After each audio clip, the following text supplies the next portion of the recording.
Hello friends, फिर से एक बार मैं सोनाली आपके सामने। हम देख रहे थे स्ट्रेस की वजह से इंसान कोई भी नशा करना स्टार्ट कर सकता है। जैसे शराब पीना है, स्मोकिंग है, या कोई और है, ड्रग्स वगैरह ले सकता है। तो तनाव की वजह से ये आपके नशे की ओर भी आपको मोड़ सकता है।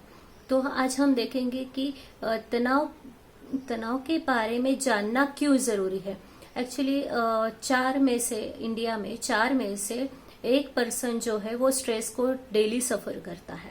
उसमें से 3/4 जो फीमेल्स है या जो औरतें हैं वो स्ट्रेस के लिए इलाज करवाती है, और 3/4 जो पुरुष है वो सुसाइड कमिट करते हैं स्ट्रेस की वजह से।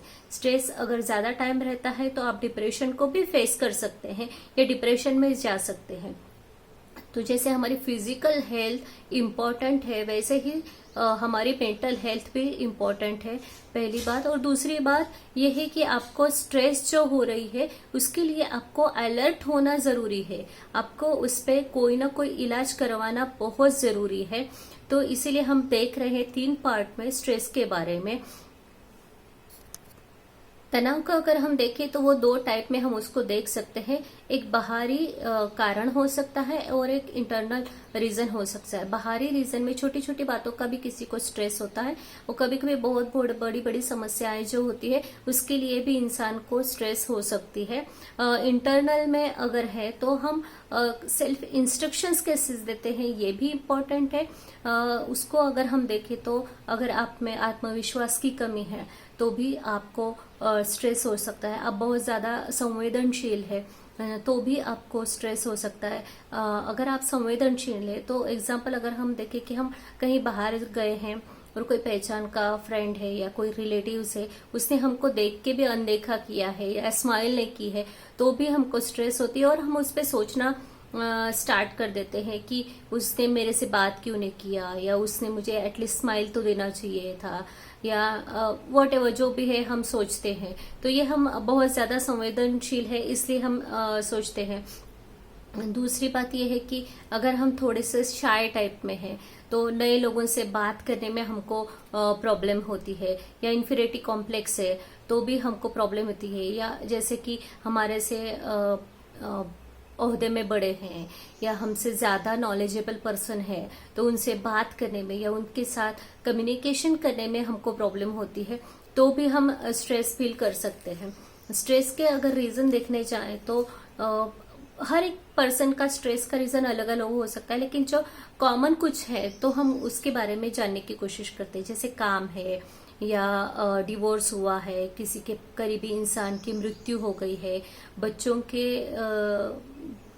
कुछ इश्यूज है, या बच्चे घर छोड़ के गए हैं, या आपका कोई रिलेटिव्स या करीबी पर्सन है जो आपको छोड़ के चला गया है तो भी आप स्ट्रेस फील कर सकते हैं। जॉब रिलेटेड कुछ है तो स्ट्रेस फील होता है, या नौकरी बार बार नौकरी चेंज करना या नौकरी से हटा देना ये भी एक स्ट्रेस का रीजन हो सकता है।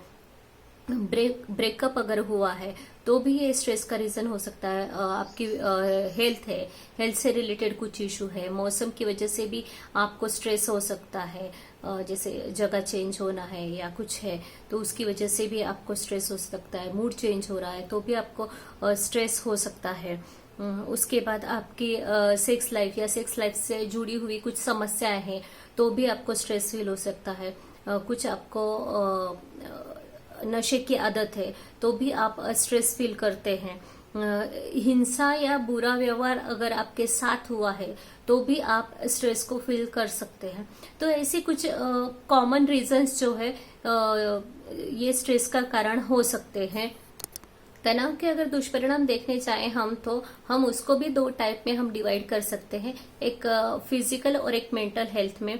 फिजिकल हेल्थ में अगर आपको बहुत ज्यादा तनाव हो गया है तो हाई बीपी है, शुगर है, हार्ट रिलेटेड इश्यू है, अस्थमा है, या किडनी से रिलेटेड कोई बीमारी है तो ये आपको हो सकती है। और अगर मानसिक तौर पे अगर देखा जाए तो आपको चिड़चिड़ापन आना है, भूख कम होना है, नींद नहीं आना है, या कोई भी काम पे आप कंसंट्रेशन नहीं कर पा रहे हैं, तो ये ऐसे मानसिक दुष्परिणाम जो है आपके स्ट्रेस रिलेटेड आपको दिख सकते हैं।